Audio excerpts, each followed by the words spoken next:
to it. Yeah. Yeah, fuck the No fucking formalities. chit chat. No chit chat. All right, I got the alderman up. Let me get that.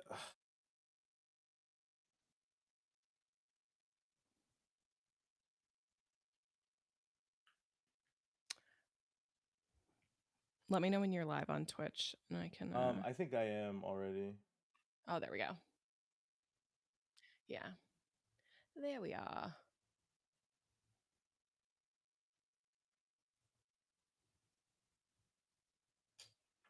So I gotta get a better like phone. I need to get a better prop up for my phone so I don't drop it every time I have to respond to a comment.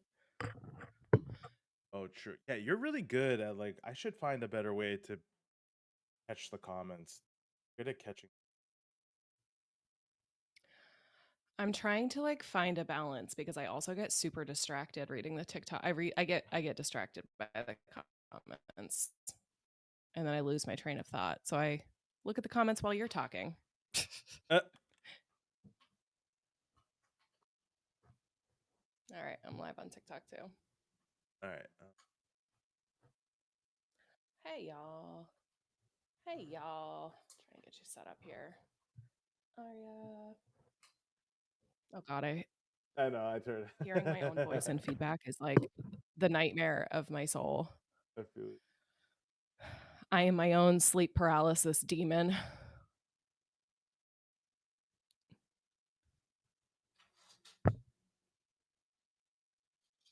You know. I might. I might. You're a little dark.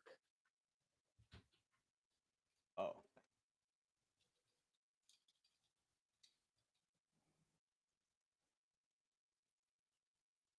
But I just feel like feel like my connection. I get so my Look again, you connection look better. is a little bit shady. For like another few days until I'm getting this adapter to fix it. Well, then I might just stream on Twitch to fix the link. Oh, sure. I think you're the yeah, I'll let you do the live. Let me see. I'm gonna get off TikTok for now, and we'll see if that makes it better for me. And you can stream this Okay. live. Cool.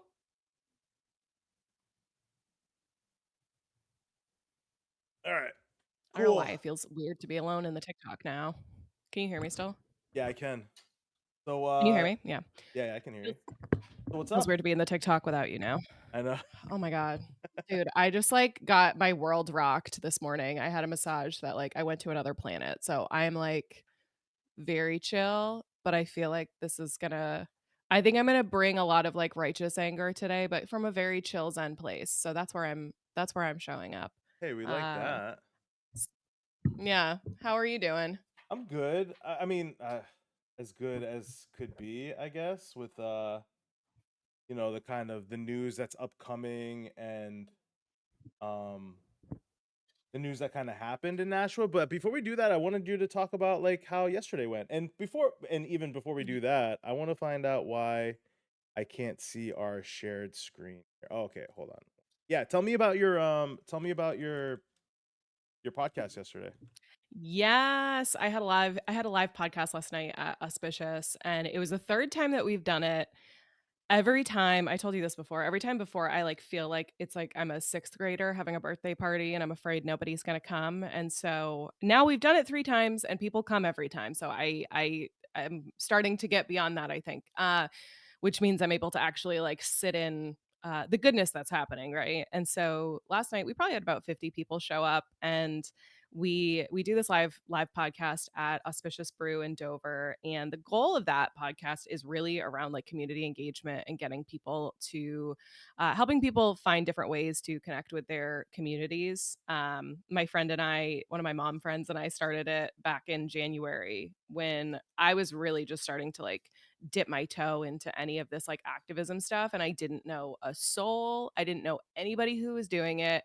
I didn't know like how do you all I knew was people on the internet were like, okay, well Trump won, so now we really got to figure out, who our community is and like get involved in our communities. And I was like, I just moved here like a few years ago.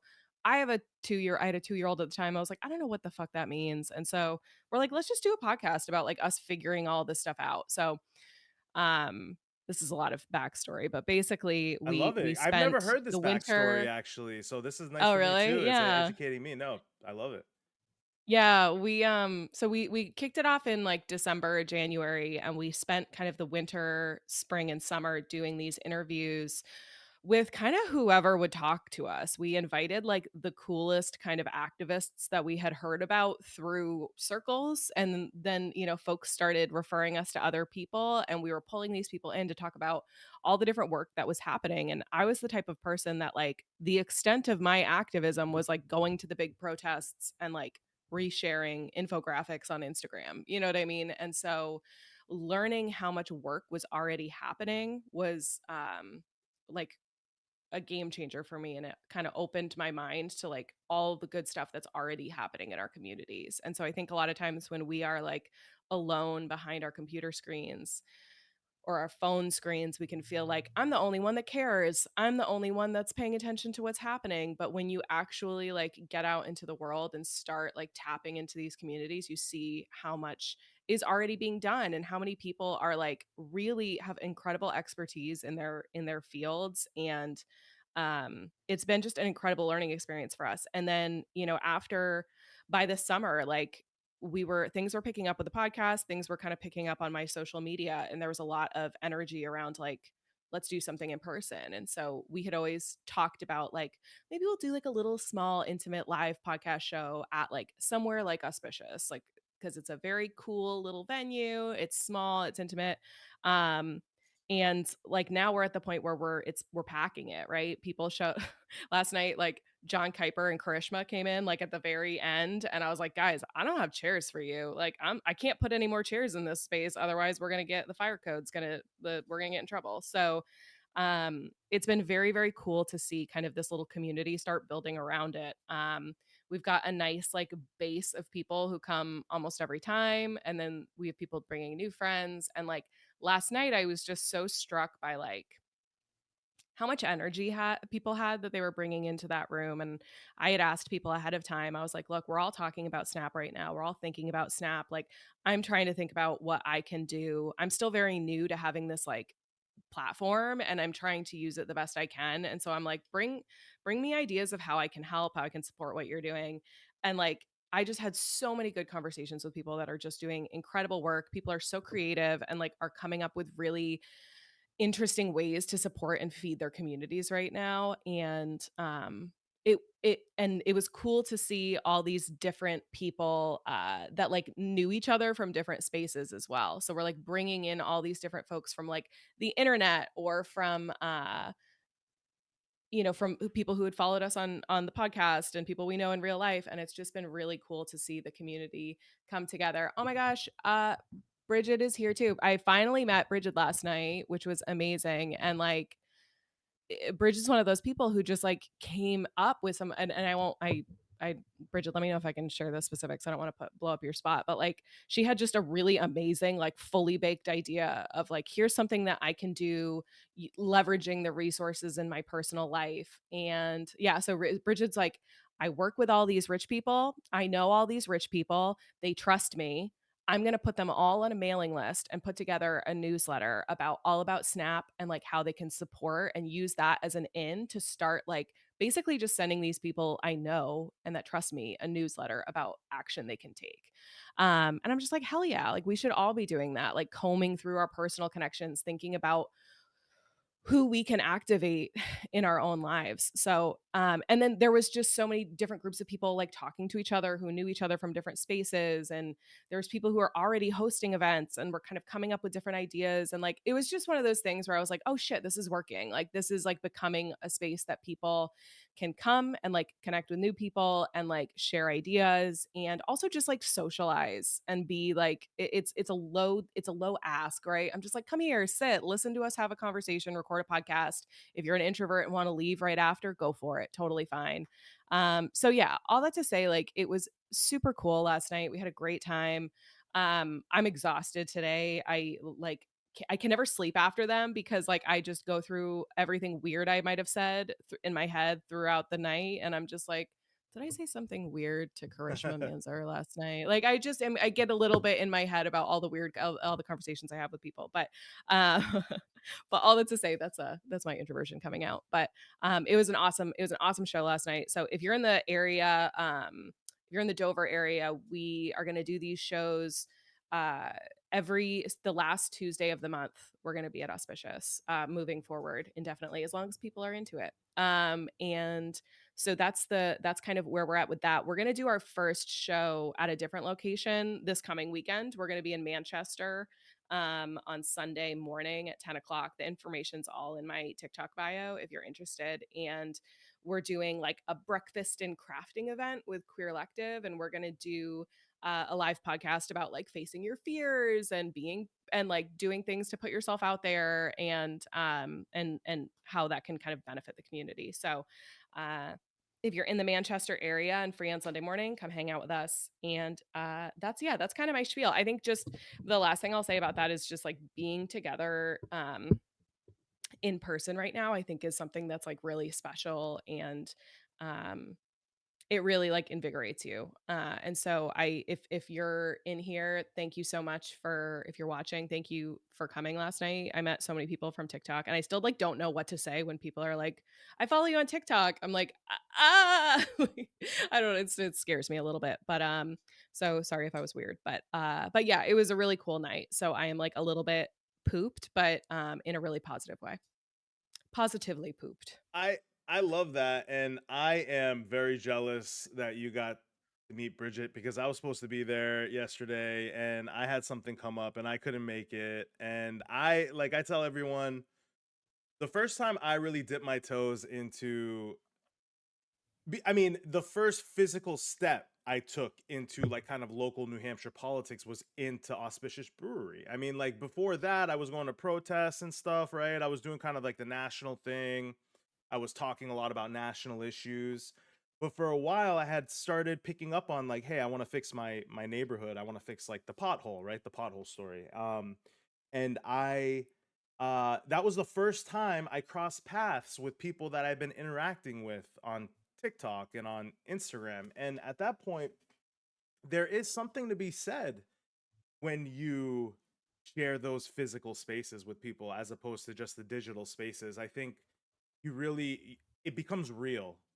And we're social creatures. We are. I mean that's something that as much as you introverts even think you want to be by yourself all the time, there is a level of we all yearn for it. People that are I hate to, because I'm single, but I hate to say it, but and I mean, you can represent other family members to replace that, but they say like people like my grandparents when one of my grandparents passed, the other one passed right like not that both sets of my grandparents.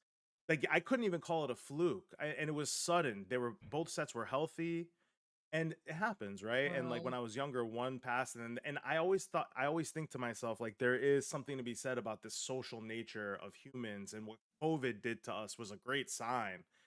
How it was almost like what was it, like 1 or 2 years of just social distancing, and we are becoming like a shell of ourselves. We can't emotionally regulate, and all this stuff is going on, and you deserve a lot of credit for taking your ideas, putting them out into the public, and you make people more comfortable showing up. And there is something to be said about that that is unspoken and so important because like you said, you were talking to me yet before the stream that so many more new people showed up this time, like people that hadn't showed up in Yeah. the past. And I just feel like I know like sometimes I know you're a feeler like me and we're going through like tough times and tough weeks and stuff. Hey, you can't turn the stream off. You can't turn the stream off. But you are so you are you are the great. You're the best. You're always and That's you're really nice. allowed to take a breather once in a while, and but your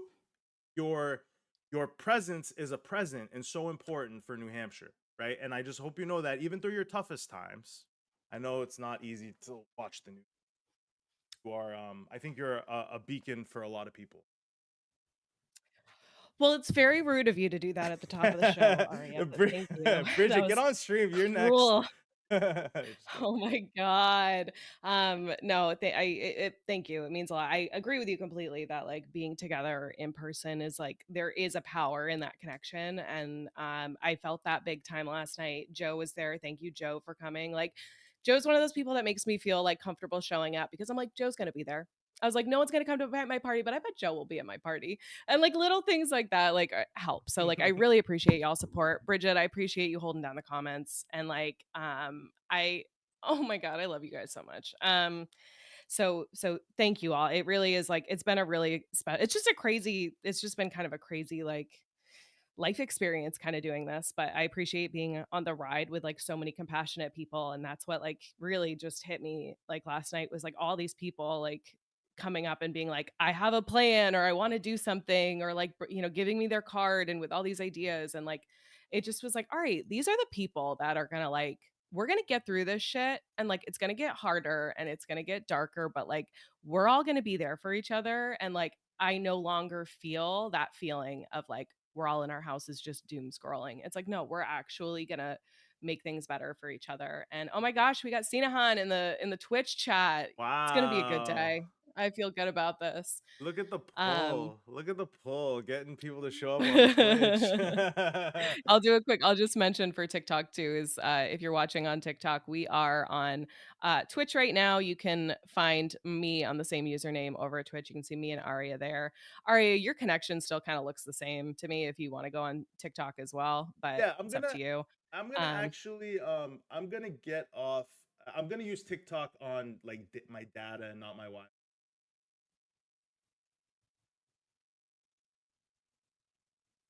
oh yeah, there you are. That's right. Yeah, it's a boring feed on TikTok without you there because it's just me. Oh, what can I And say? especially if you when you really get going on a rant, then it's gonna be I it'll be know. quiet. It's like made more It's for TikTok. The rants I feel like are made more for TikTok sometimes. Um, but you touched on I feel like we've been talking a lot about other things on these streams, and you touched on something through your own experience with the podcast and what we've been talking about and how we can like I don't know, I just basically want to like talk more about Snap basically and Yeah. what you've learned. I know that's something that you've talked to Bridget about. I would love for you to like Mhm. share some of what we can be doing on a local level. I know you've been taking some heat for some of your takes Mhm. too on TikTok. We've talked about that before in the past. And I'm going to put up some graphics too while you're talking about it related to Mm. Snap. Just so this is something that I think deserves a little bit of a conversation. And I would love to hear about the stuff that people have talked to you about, especially like yesterday. You said so many people gave you ideas. Yeah. Yeah. So, um, okay. So where to start? So I think this is another conversation that I've come into not having given this topic a whole lot of consideration. And so I really appreciate everybody who has given it a lot more consideration than I have sharing their wisdom with me. David on TikTok has put out some really good content in the last couple of days that's really stuck with me. Bridget, we're getting to that. Don't worry. The old the older millennials chart that will be on the agenda today. Yes. Um, so David's been putting out some good content about kind of how to wrap our heads around this stuff. Um, and thinking about it through the lens of not only do we need to support our local food pantries, but we also need to think about ways to sort of feed the community in a way that um, is like treating everybody with like dignity and making sure that people are, if people are like embarrassed or there's sort of stuff getting in the way there, that we're thinking about that.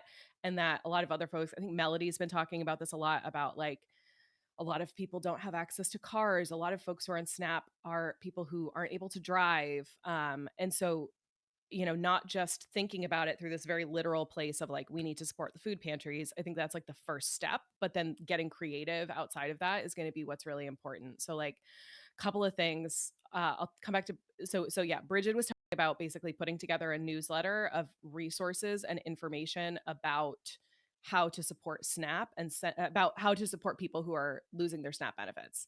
And she's just sort of creating a personal newsletter for people that she's worked with in the past and is just sending out that information. with the idea that maybe over time that kind of expands and it's like able another sort of platform for her to spread some more of this messaging. And then Rat showed up as well, who you and I interviewed from the New Hampshire Communist Party, and they already obviously like they're the first one like out the door with a plan ready to go, and they're getting ready to do I can't remember what like can't remember what they're calling it right now, but like a basically like a big afternoon long potluck, the People's Potluck. That's what they're calling it, the People's Potluck, in Manchester. So the idea is like getting a bunch of people in ahead of time to like commit to making food. And then getting a lot of volunteers there to like go out and flyer in the neighborhood and just be like, hey, we're doing this all afternoon. Come by whenever you want. It's at one of the churches in Manchester. So there's a lot of creativity. I met somebody else who was talking about doing it's called an event called she has an event series called Give and Gather. That's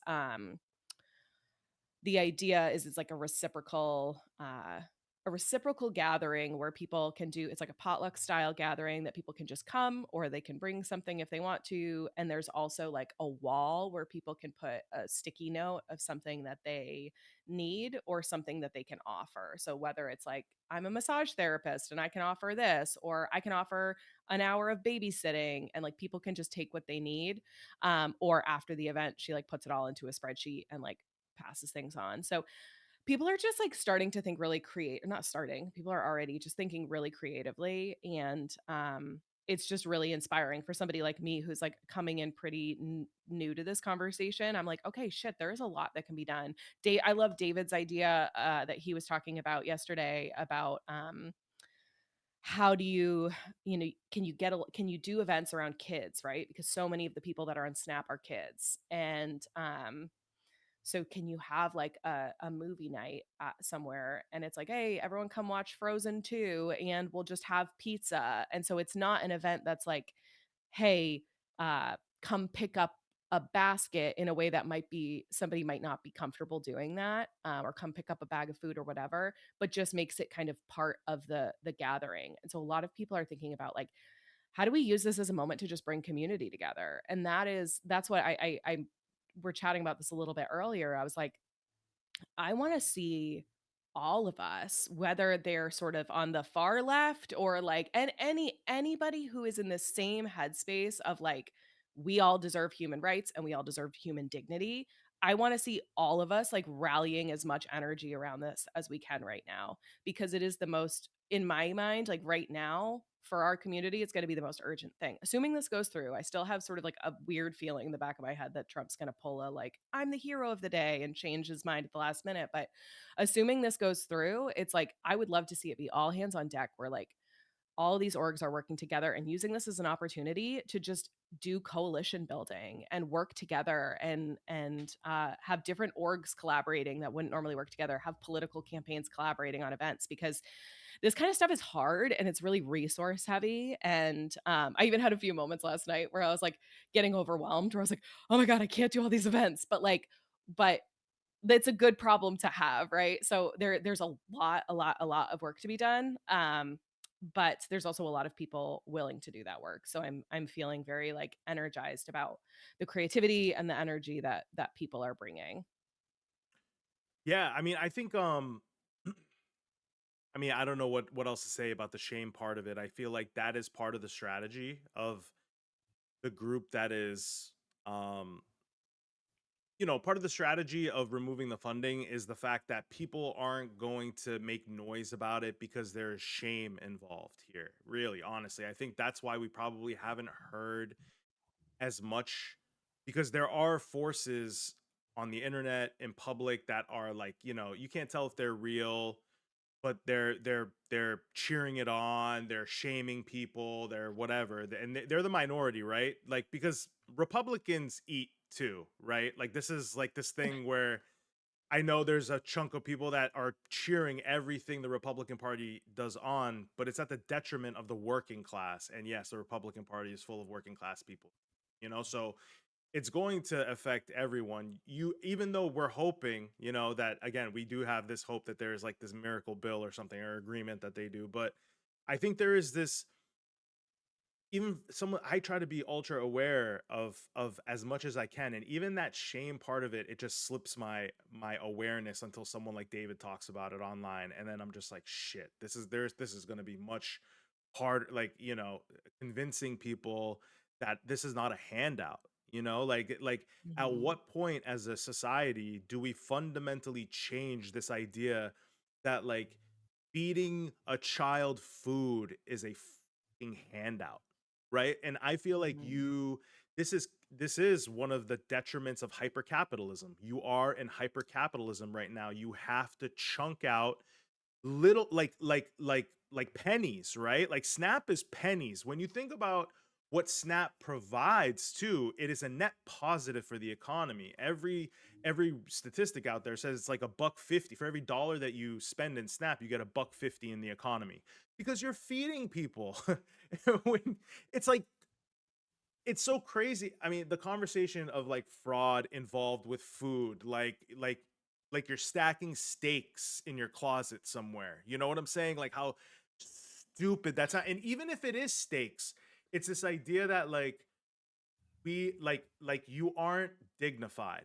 Like that snap money can't be used towards something dignified. You don't deserve steak, like you got to eat the peanut butter and butter, or like the bread and butter. You don't even get the peanut butter. You know that lady, the woman, like she was like eating the peanut butter bread and just like that is like, it's so hard for me to be angry at her. I used to be the type of person that was angry at her, but when you think about what side of the formula she's on my side ultimately. Like we are both victimized by the same system, and truly I think the worst part of this system, it's what it's caused to the what it's done to the psyche of the working class, right? Which is just self-immolating.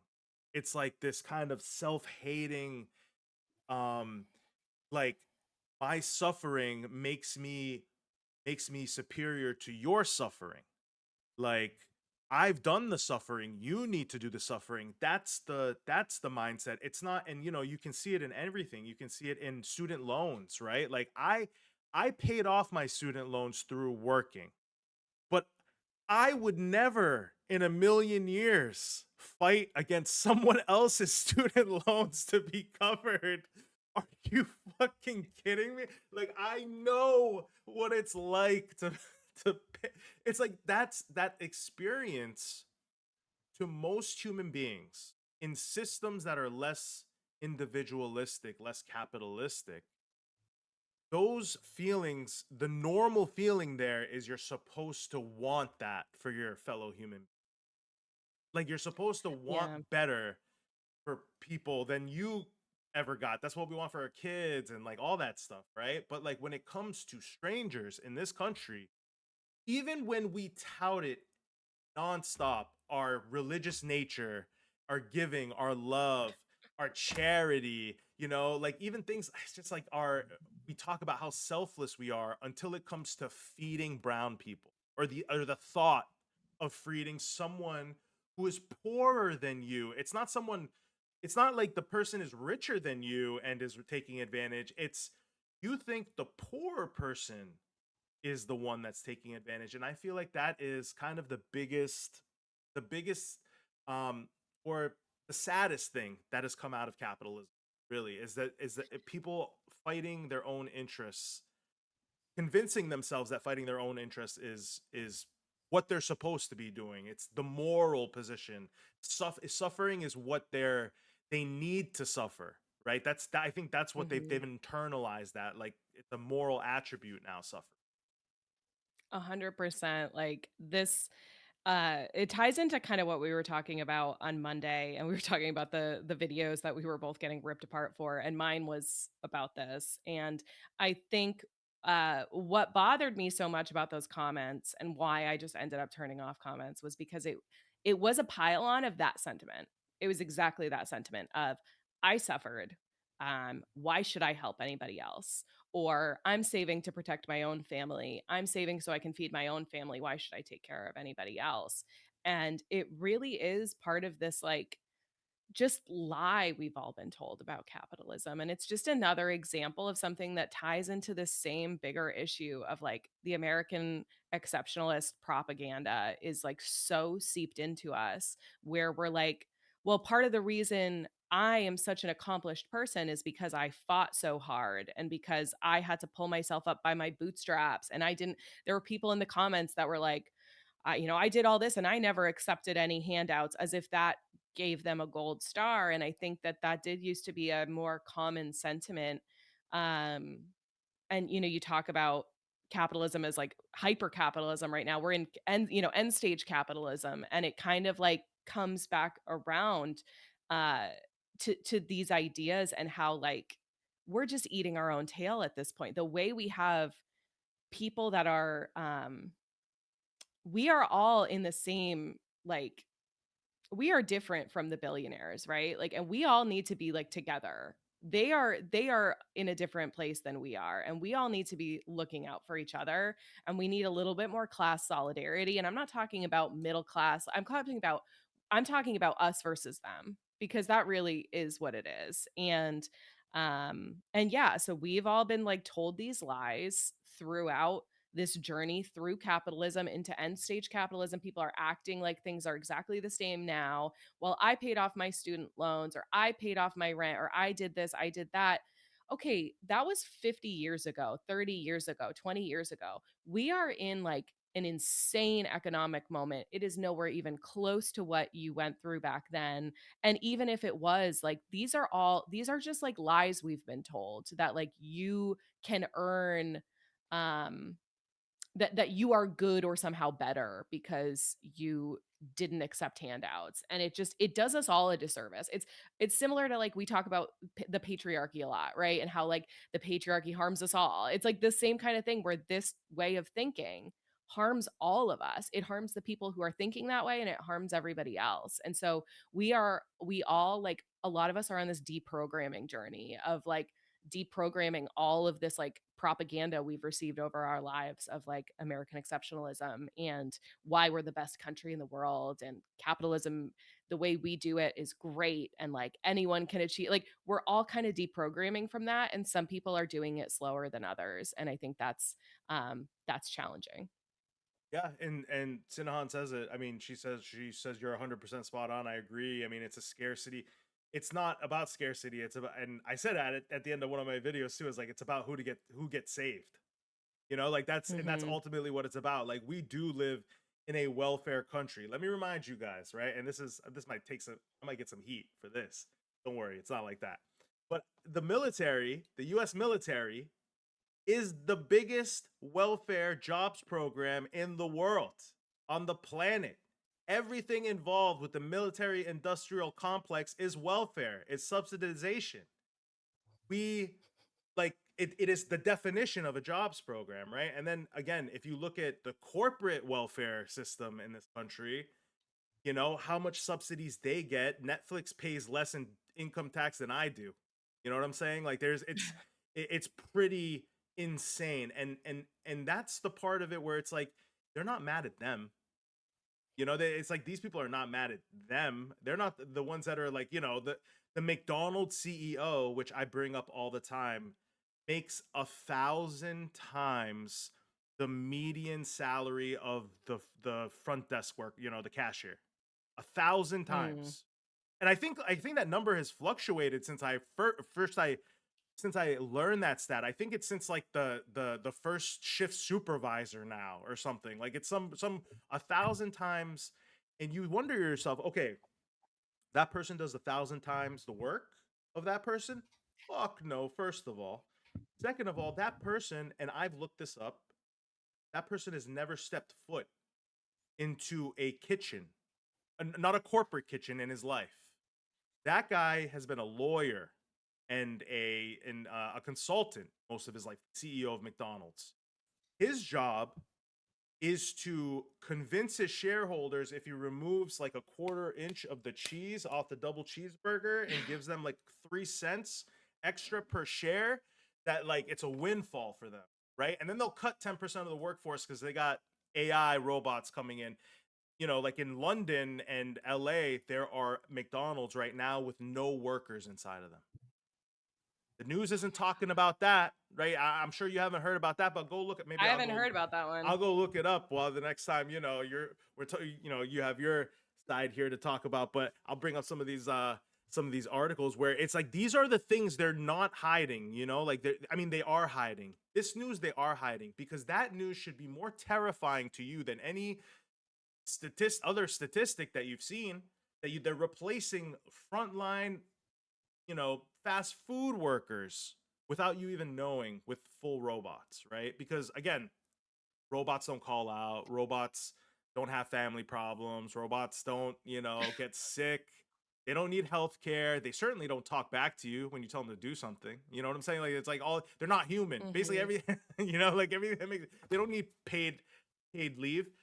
And then they've convinced us, right? They convinced that same working class that the problem here is the cashier who's looking for $15 an hour instead of $14 an hour, and not the CEO who's like squeezing the rest of that out, right? Like he'll do anything but pay $20 an hour. He'll replace the whole thing with robots before he gives you healthcare. You know what I'm saying? Like people need to remember that aspect of it before they. And I just think, like, again, that slowly coming out of this, it's going to take, because there's a shame, not only there is the shame of, like, not having dignity, feeling like it's a handout, but there's this also, I do believe that if this stays, you're going to see a lot of Republicans, a lot of conservatives suffer, and this is going to affect them. This is going to, if the Epstein file thing hasn't knocked them into reality yet, then this will, because this is hunger, man. Like this is not like a conspiracy anymore. This is like your everyday, it's affecting your everyday life.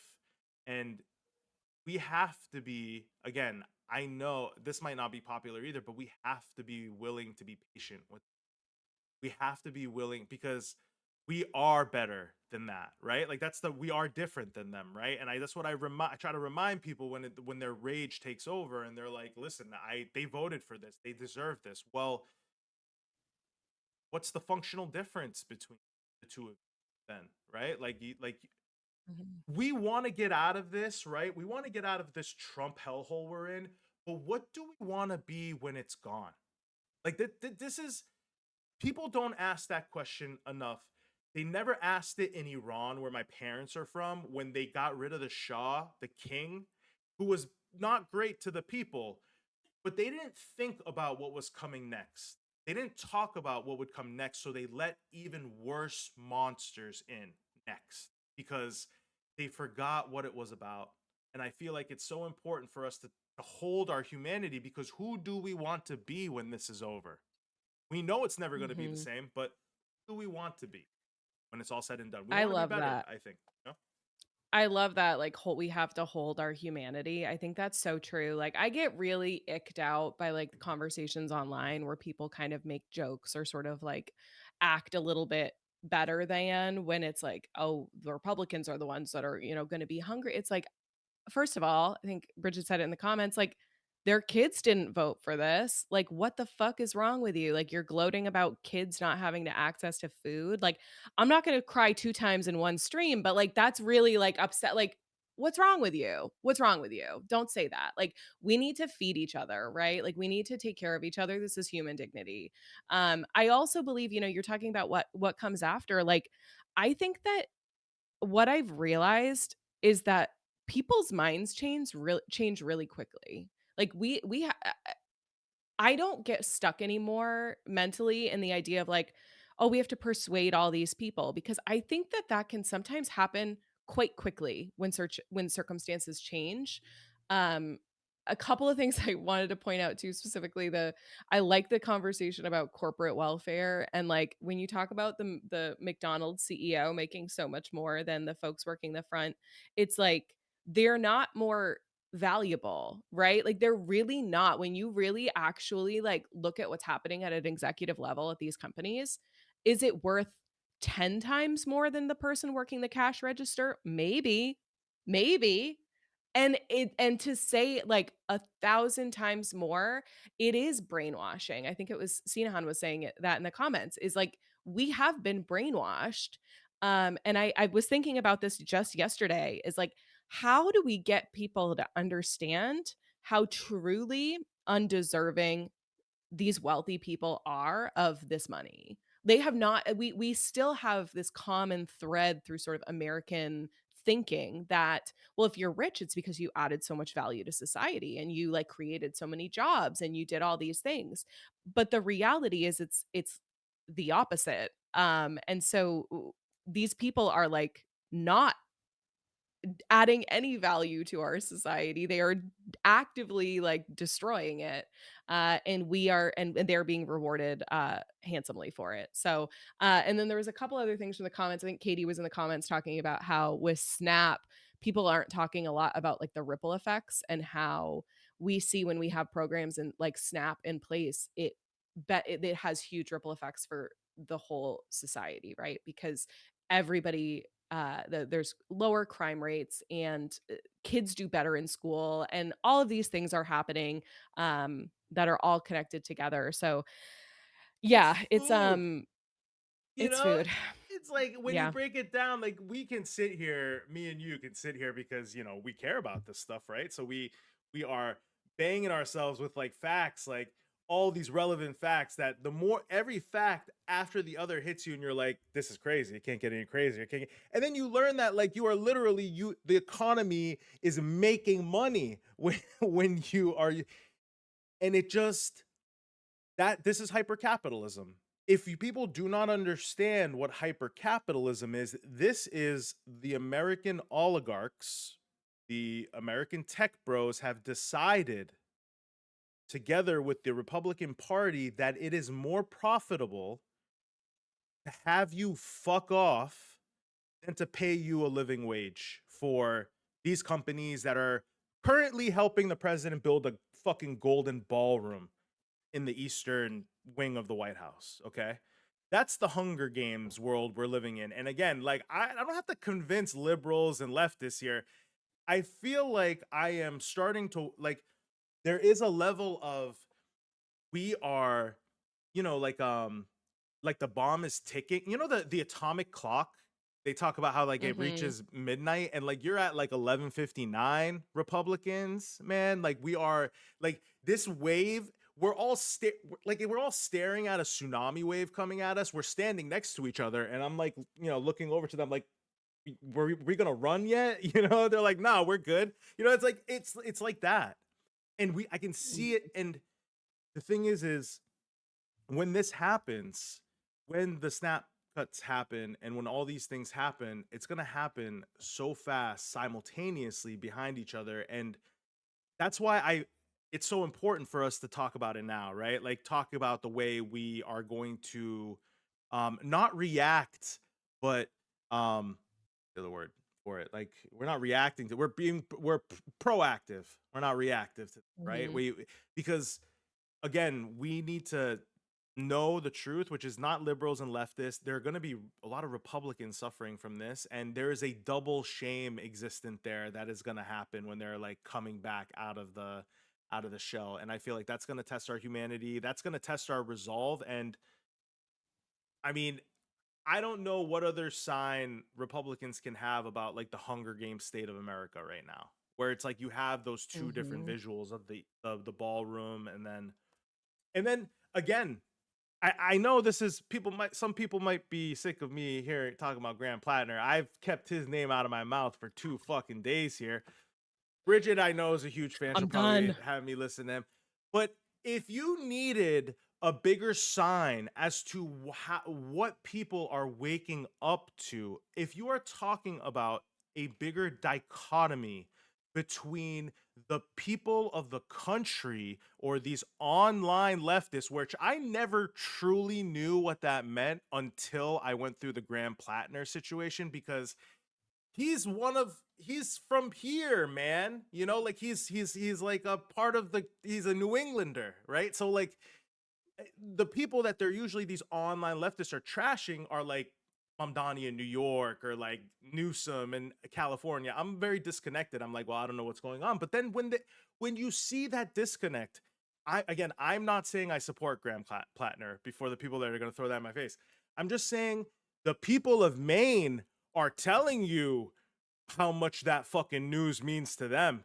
If anything, I think that news and the reaction to that news had the opposite effect for Graham Plattner. I think it made more people find out who he was. Nationally, you opened Pandora's box for the country, for rural areas like New Hampshire and Maine that have imperfect, I'm going to say it, yes, having a shitty tattoo from 20 years ago is fucking imperfect.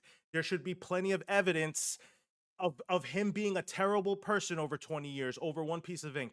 I stand by that, and if it comes out, it comes out, and I change my.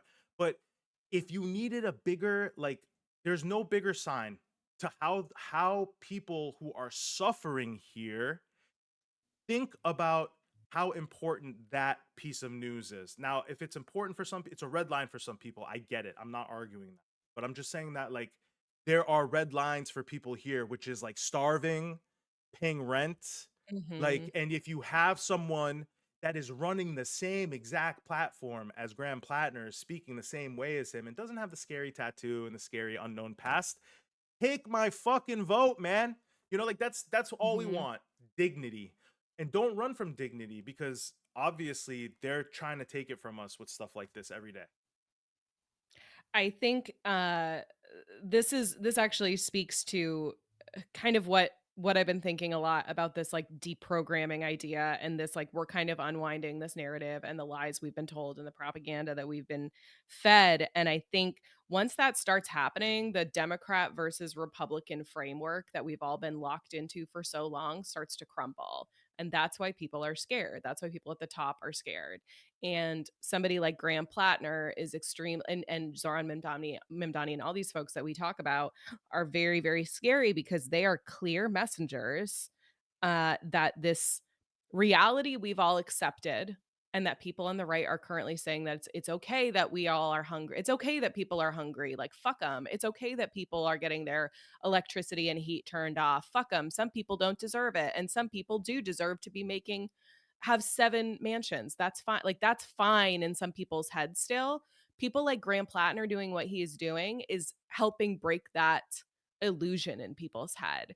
And I watch it again, and like again, like I feel a strong pull to some of the stuff that I see from there, because I'm from Maine and I see people I know in these clips, and I see these conversations, or people I know metaphorically, sometimes literally. It's a small state, but point being, like, I can see in people's eyes like how their perception's changing when they hear him talk, and they hear him, and again, this is true with other candidates, hear these folks explain clearly, this is a lie you have all sort of believed your whole life, that some people need to be hungry.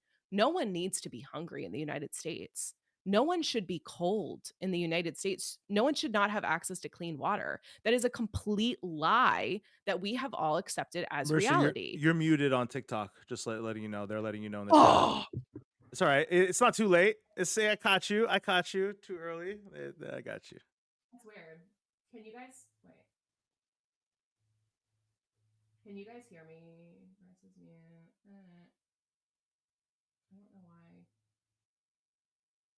Can you guys tell me if you can? Can anybody else on TikTok tell me if you can hear me? Because I'm not like on mute.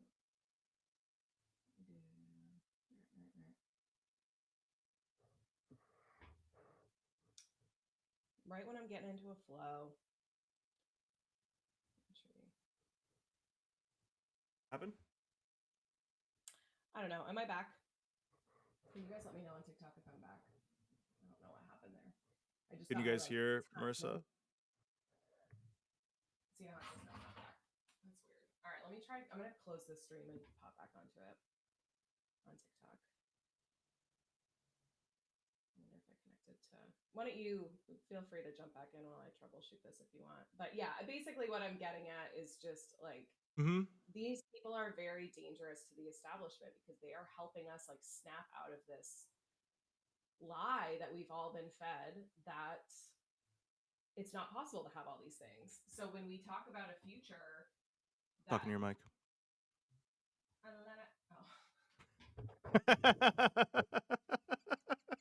I cannot fucking multitask You're for the good. life of I me. Oh got my I got god. her, Bridget. Um, like so stupid. All I'm getting at is that like part of the reason that the Grand Platiners and folks can you guys let me know if you can hear me on TikTok again? Because I don't know if it like connected to a different source or something. Um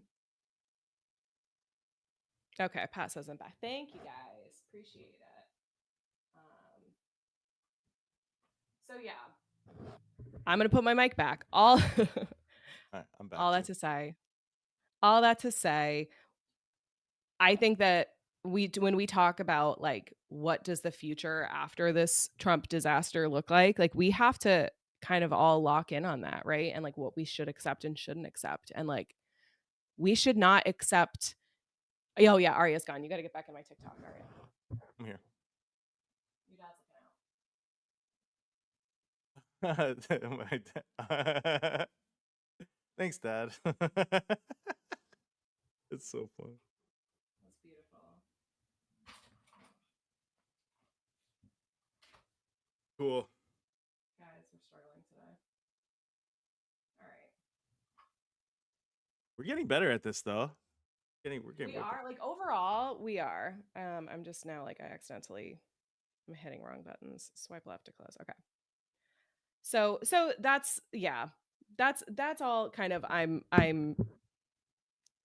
trying to get at here is that like food, water, electric, heat, don't tell me don't tell me that we shouldn't all have access to these. This is human rights and like if you're a politician telling me that that's not possible, like I don't really care what you think. You're irrelevant to me. Yeah, I mean, yeah. There's a lot going on with this, and there was one other thing that I wanted to. Obviously, Bridget, she brought it up a little bit earlier, but there's so much misinformation out there, and I do want to just make a quick little comment about misinformation in general. And I feel very strongly about the fact that we are in an informational war. Like and this we are the soldiers in this war. Anyone who's online who interacts with anyone online, you are unwittingly, non-consensually a soldier in this war. And as cruel as this policy is, right? There is a machinery behind it that's propagandizing it, that's pushing it into the masses, that's making it palatable, you know, edible for their Palatable? palatable. Yeah, sorry if I Palatable. put the wrong emphasis on the wrong syllable. This is, I think, one of the main. So here is something that has been spreading. I'm sure if you guys have been online guys have seen this kind of fake graph that has been going around food stamps by ethnicity, right? Which is one of the dumbest. Okay, so on TikTok, if you guys are on TikTok watching this right now, you guys have probably seen this graph, this bar graph going around, right? Um, it's a graph of food stamps by ethnicity, right? What's going on in the country. And this is conveniently being orchestrated and spread in a coordinated effort by some of the biggest Republican influencers out there. And right away, I mean, like my 12-year-old second cousin would see right through this graph for multiple fucking reasons, right? Like and they're spreading this as if this is scripture, right? And I want you guys to just be aware of stuff like this and how easy it is to see through this stuff, right? Food steps stamps by ethnicity in big letters. Ethnicity has a very important meaning to it. Ethnicity is not Afghan or Iraqi. You know, these are called nationalities, right? Like you are if you are from Iraq, you are Iraqi. Now, there is an ethnicity for that group. And if you look, you know, you go like down here to where it says Arab. Hey, Ari, Yeah. you're not showing your screen right now. Oh, I'm not on Twitch. Nope. All right, let me do it again. Yeah. Where's my camera now? Oh, breaking everything. Here's my No, it's camera. okay. We're doing our best today. Yeah, here you go. Here's how about now? Can you guys see it now? No. Still can't see It it. says Ari started screen sharing, but it's not, oh, there we go. There we go. Okay. So And then for hold on, just for folks on the TikTok yep. stream, we are on Twitch. If you want to join us there and see what we are looking at, you can look up either Arya's username or mine on Twitch, and you will be able to join us over there. And yes, we can see it now. Can you zoom in a little bit?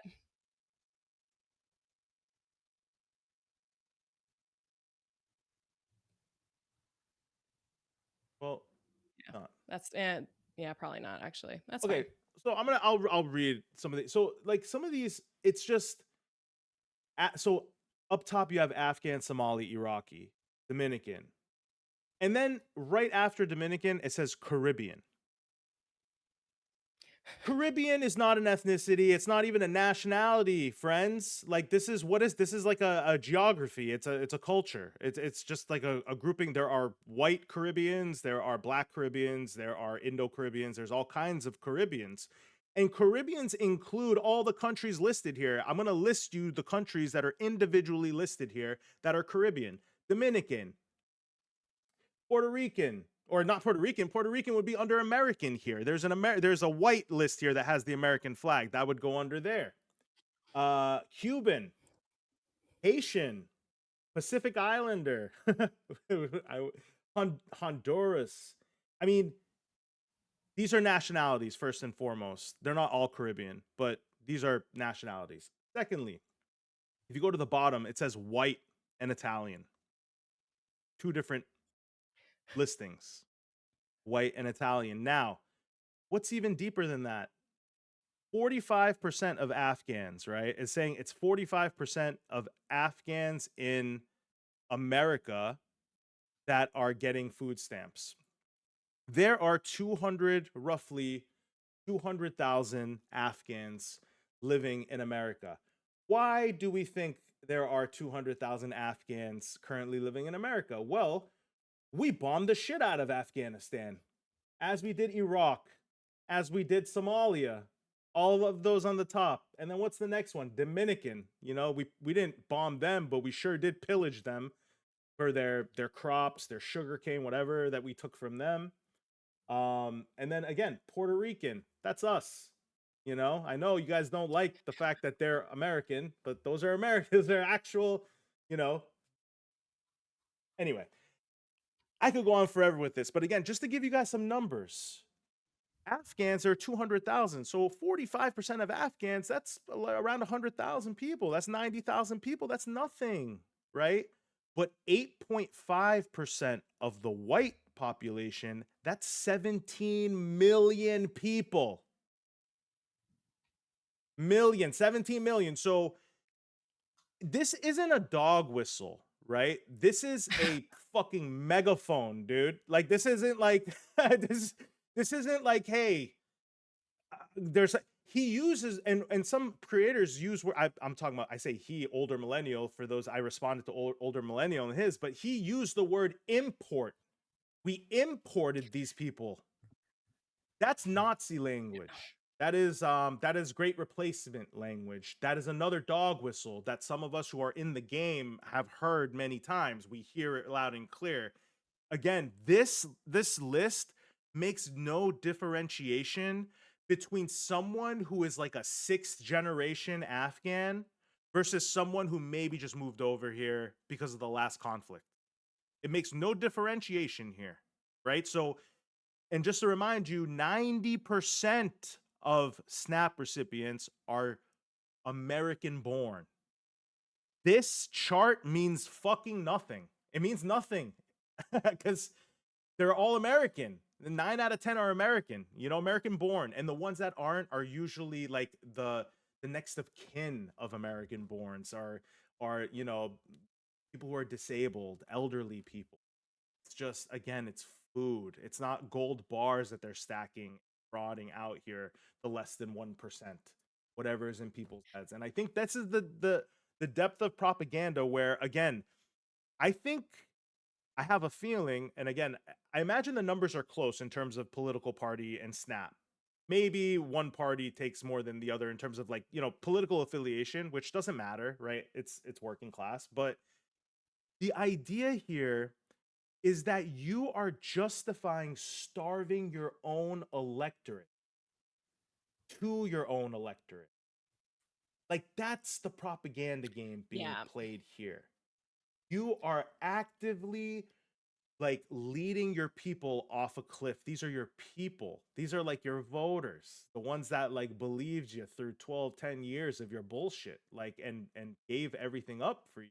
And you are openly, unironically, unabashedly just leading them into the, like, right off the plank, like lemmings right off the plank, and we're the ones unironically, like, trying to, like, jingle keys in front of them, just like, hey, over here, like, type of thing. I don't know. So I don't know. It's one of those. It's a very thankless position we're in, because then you will have people in our own orbit and our ideological allies be like, don't you think you should be prioritizing, you know, helping your own, voters? And it's like, that's not what it's about. Like, once you start separating them by that, by, like, your ideology, you become just like them. You start going into that dangerous path. And then the future America that we have looks a lot like the present one. Mhm. It's, you sent this to me this morning, and the first thing that I noticed was, like, what is this fuck ass LLC on the bottom? Like, what kind Yeah, of yeah. bullshit are we dealing with? And can I actually let me can I reclaim the screen share for a Yes, moment? please, please. Go to Personal Finance Wizard LLC website. So this is their website. This is the organization that collected this data. This highly valuable, this is the team section. That's all, like, what? What? This I is all can't believe you AI looked this up. I generated. didn't even look it up. This is crazy. Become an investing wizard. Like, you can take this AI generated course. You can always tell it's AI generated when they've got a little emoji next to every bullet. Like, this whole thing is just like AI generated garbage. And so I bet you the Unbelievable. original infographic is just like, look at this shit, guys. Like, this is so unserious, but this is what people are hearing. And so to us, we can laugh and look down and be like, oh, these stupid people. But the reality is, like, this is what people like, this is kind of what we're up against. So it's really intense, and we think about the sort of propaganda war that we're in, right? And, like, this is what we're up against. And so when Ari, like, when you say things like we're all fighting this fight, like, if you are on social media, like, you are fighting this fight too. Like, it is on all of us to be spreading, like, true, real information to combat this, because it is so obviously incorrect. It is so obviously being done to stir people up, but it's not obvious to everybody. And something I was thinking about, I've been thinking a lot about the word dehumanizing just like comes up when I think about this. And I remember you and I interviewed Jared Sullivan a while ago, a couple months ago, who's running for Senate. And he was talking about how so many of the issues that we are seeing nowadays stem from like our ability to just, or our willingness to dehumanize each other. And that is, like, for me, one of the, like, greatest ledges we are standing on as a society right now. Like, we're right on this ledge of, like, are we gonna treat each other like human beings, or are we gonna just, like, let this shit totally devolve?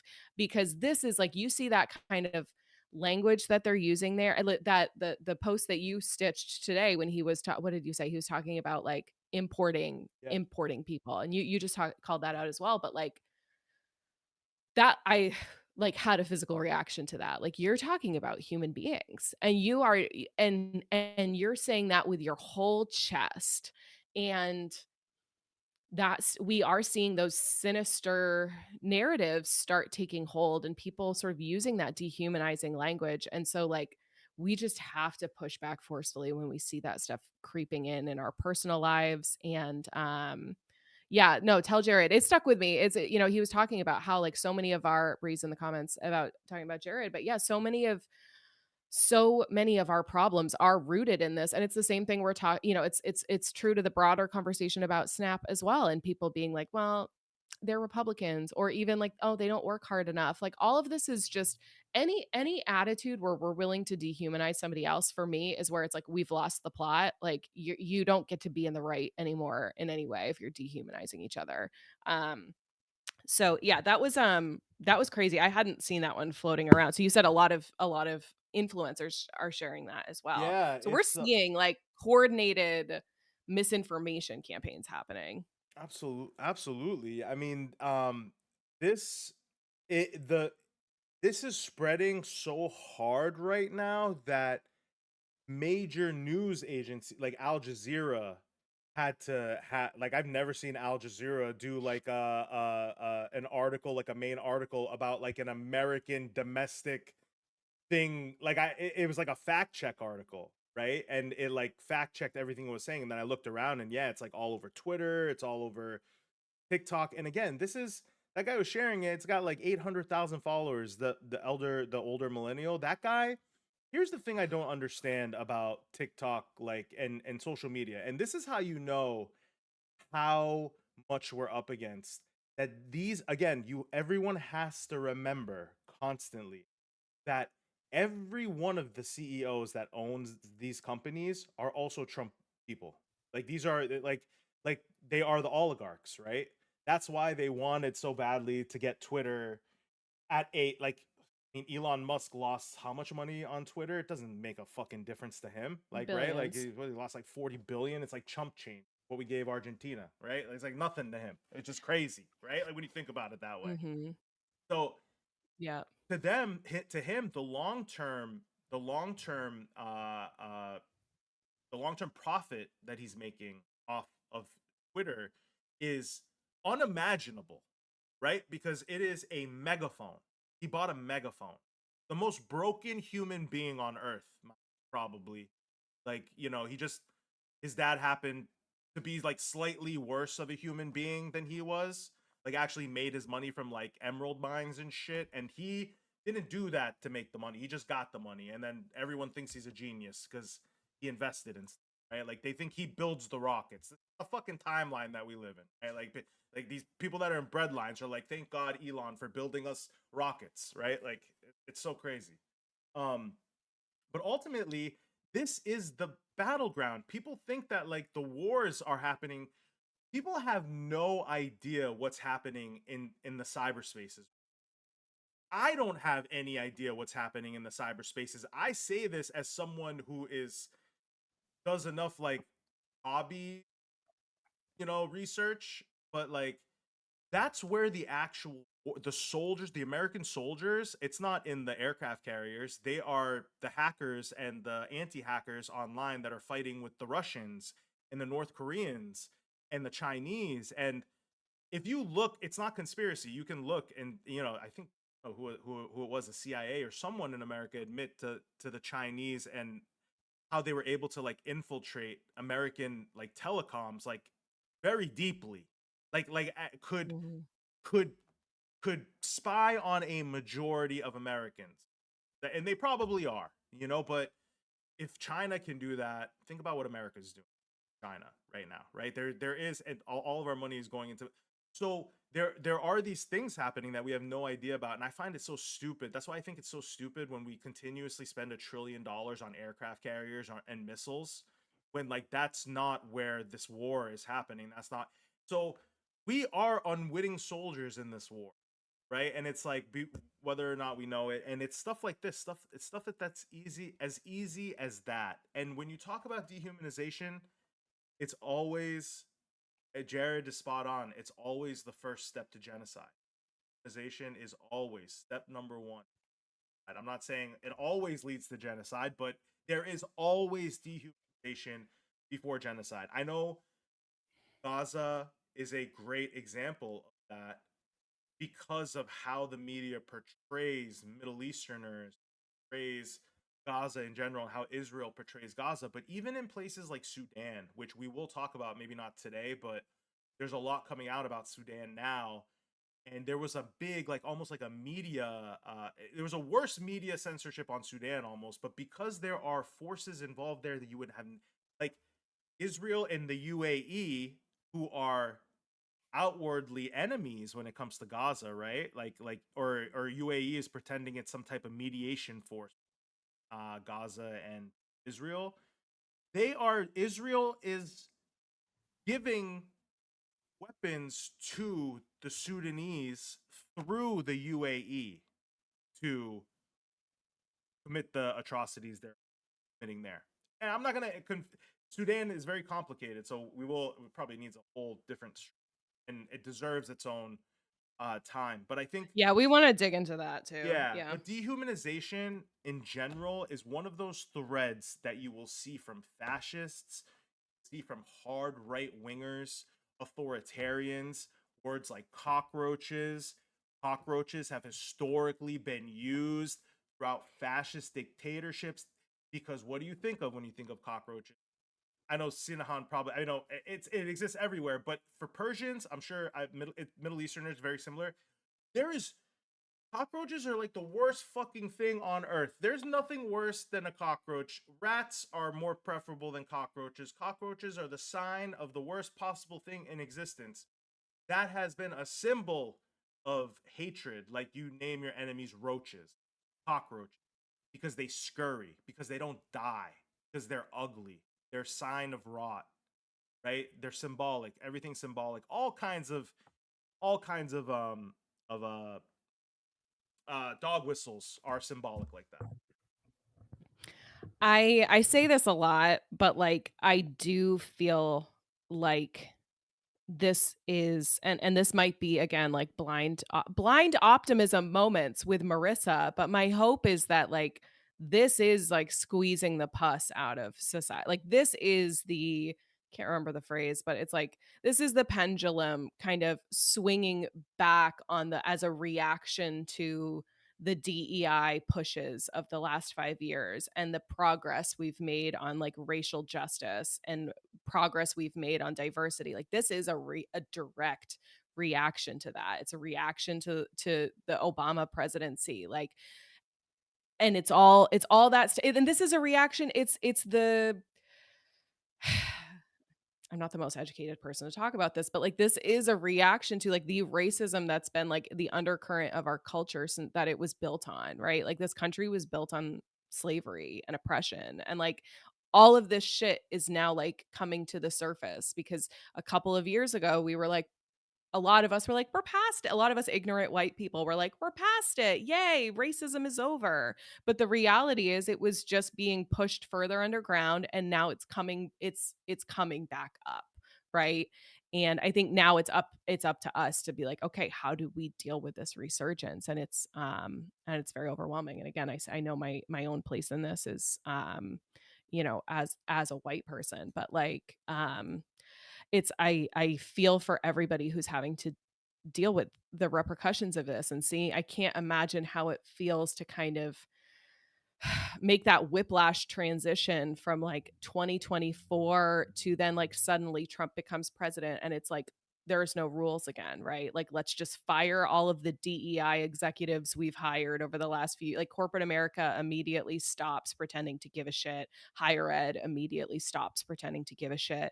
Um it's drastic and I think when we think about the worlds that we want to build after this like I think this is the reckoning that has to happen and we're reckoning with like this shadow of just racism and hate that has been hanging over us. Yeah, and it's complicated, and it's going to be complicated, and it's going to be uncomfortable. And I feel like that's what people have to get, that this it's all going to be uncomfortable. Growth is uncomfortable, right? We always complain, like, especially men, men, that the red pill men, like, they refuse to go through the growth, right? And we don't refuse to go through the growth. It's uncomfortable. It's things that we have to bring up. And again, there are traps along the way. Graham Plattner being the perfect example. I know people are gonna hate me talking about it. I feel like that's a perfect trap of, like, what's important to you right now? like, and being morally clear. Like, I've never felt so morally clear talking to people who, again, like, it touches on the dehumanization part, right? Which is like people unironically talking to me about Blackwater. Like, I can't ever get over like this idea that people think I care more about Blackwater than I do Gaza, right? Like one guy was part of like a military industrial machine that is deciding to do that. He didn't decide on his own to go and do the things that he did. He decided to join a group that was highly, it's not exactly an unpopular thing to be part of the military in this country, sadly. It's not exactly like a look Mhm. down upon thing, even though people in Democrats now want to act like it's a fucking disqualifier, as if they would never vote for anyone that has any attachment to the military. Good fucking luck in this country. You know what I'm saying? Like, everyone's going to have some type of, and at least this guy hates the fact that he was in the military. It's like, my thing is that, like, there is this, we have, that is uncomfortable. There is something very uncomfortable in our psyche to have to reckon with a guy who consensually got a Nazi tattoo. That's the truth. That's the truth. At some point, he got it and he regrets it and he grew from it. And we have to talk and grow from this. And you have to be able to use your common sense and say, is this a Trojan horse like they're telling me it is? Like, they're everyone saying is it? And again, there are my experiences that I know are different than other people's experiences, and my experiences in this country being Middle Eastern is just, I smell bullshit from a mile away.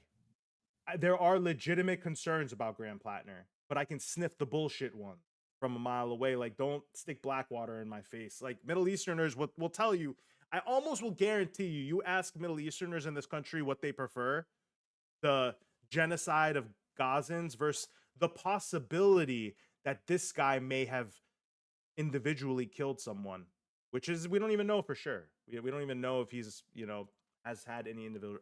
But I think it's just like it's a greater conversation for what we are preparing ourselves for. I feel like there is going to be kind of a ground shift in the polls of parties. Like, I do think you're going to see in the next 10, 15 years, possibly, like a corporate party really truly emerge between parties.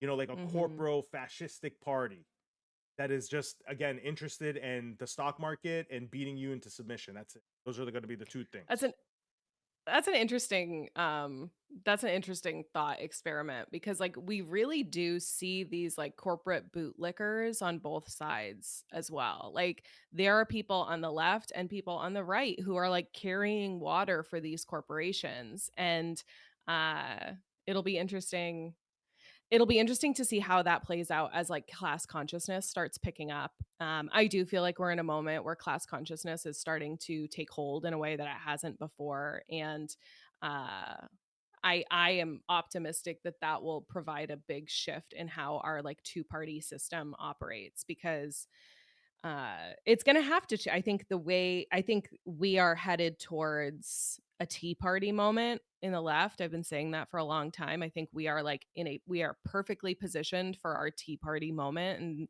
and, but in the chaotic good versus chaotic evil, and really just bringing it back to, like, what is the world that we all actually want that allows us all to respect each other's humanity. And I think you're talking about Blackwater and the military and stuff like that, and I think we have to figure out, what do we think that looks like in an ideal world, right? Rather than demonizing individuals who have participated in the system, right? Like, I think we can all agree that, like, the system is the problem, not necessarily the individuals in it. How should that look in the future? I don't have an answer for that, but, like, instead of pointing the finger at each other and tearing each other apart over those actions, that, like, this culture, this society has pushed us into, we know the military recruits from a lot of times communities that people do not have access to opportunities. And so people are, and I think about somebody like somebody about like Graham Plattner, for example, being from Mid Coast Maine. And like, there's not, if you're not going to Maine Maritime Academy, there's not a whole lot for you going on up there. So um I think like what is our, looking at things through the lens of how do we humanize each other, what does that mean for what the future of like the military might look like? I don't have an answer. I don't have an answer for that, but I find the sort of the finger pointing and back and forth stuff kind of, um let's think about what comes next, and like let's leave kind of this specific era of like all the horrible shit. Can we agree that like we don't do that anymore? Yeah. Yeah, and Did I solve it? yeah, I I'm think you just did. kidding. I think you did more than most. I mean, listen, I just wanna touch on Let's just stop fighting. someone left a comment in TikTok, and they said, "You know what? Growth is good, but he doesn't need to be in government." Who the fuck made you decide that? That's all I'm trying to say. Like, okay, you have an opinion on this. It's not up to you. And the more you start telling people that you are morally above them and that you will decide for them who is capable of running, then you have lost the battle already. Like, I don't know how many times people are going to come and grandstand about these politicians as if you've ever been able to vote with your morals. And I find it disingenuous for people to continue to come in here and grandstand in the United States of America. I get, okay, Blackwater aside, that tattoo is really what made people go crazy. And I fucking guarantee you, 90% of the people complaining about that tattoo have done shit much worse in practice than get a fucking fucked up tattoo. I would bet money on it. I am not myself. I I am not a hypocrite here. And I'm certainly not someone that is going to tell people to vote a way they should vote. If you don't like Graham Plattner, if you don't want him to win, telling people from a moral standpoint that he can't run isn't going to help you. You're watching it happen in real time and you're not learning your lesson. If you don't like Graham Plattner, it is in your strategic interest to stop talking about him and get other people with good platforms into the race. That is how you beat Graham Plattner, not by moral grandstanding to people who are starving and can't pay rent.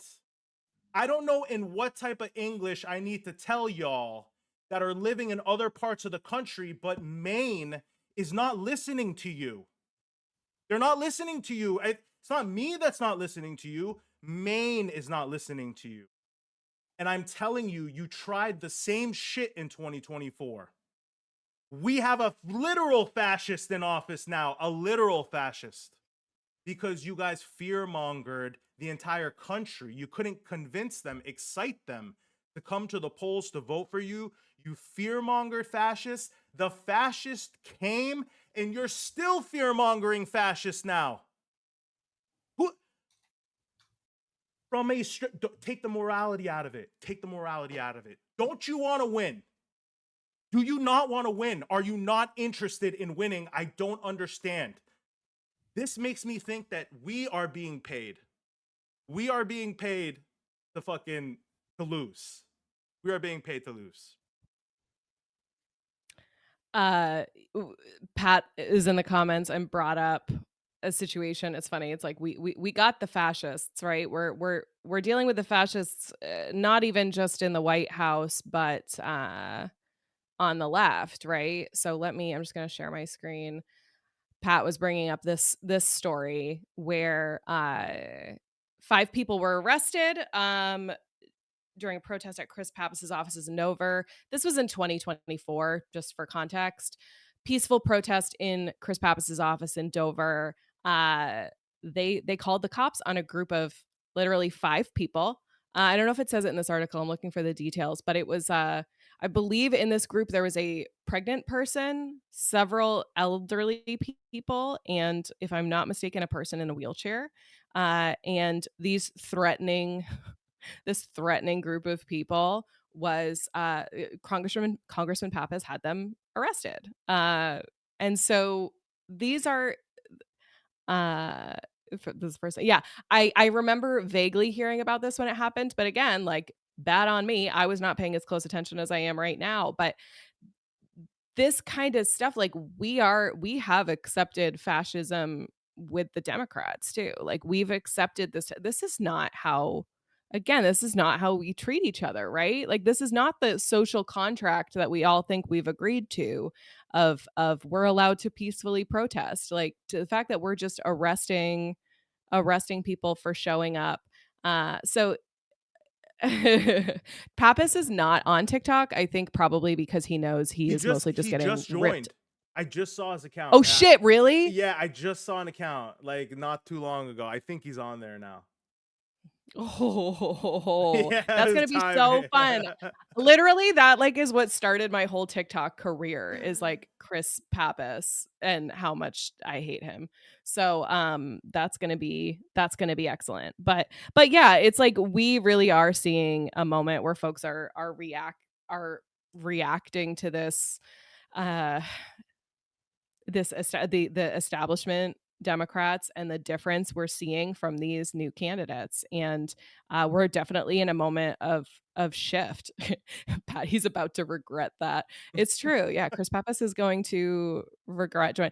People are like, "Oh, I hear NH talk is a big thing. I should get on there." I'm like, "You have no fucking idea what I have birthed. Let's go." um, no, I mean, spot on. And again, I just to get off this, there was just one more comment left, which is his decision is negatively affecting marginalized people like me. And I just, again, without talking about him specifically, I just want to paint everyone a picture here. I care a lot about Gaza because there are people that look like me that are being bombed out of existence. So there's something, and it's with my tax dollars, right? But if in the 2024 election, I decide to vote with that interest, right? Like that's my interest. I would like to stop using my tax dollars to bomb people that look like me out of existence. If I vote in that direction, all of a sudden, the narrative from my allies, not enemies, not my ideological enemies, the allies within my party is you hate black people. You didn't vote for Kamala because it's a black woman. You don't care about the marginalized communities in America. You care more about Gaza. Why don't you move to Gaza if you don't care?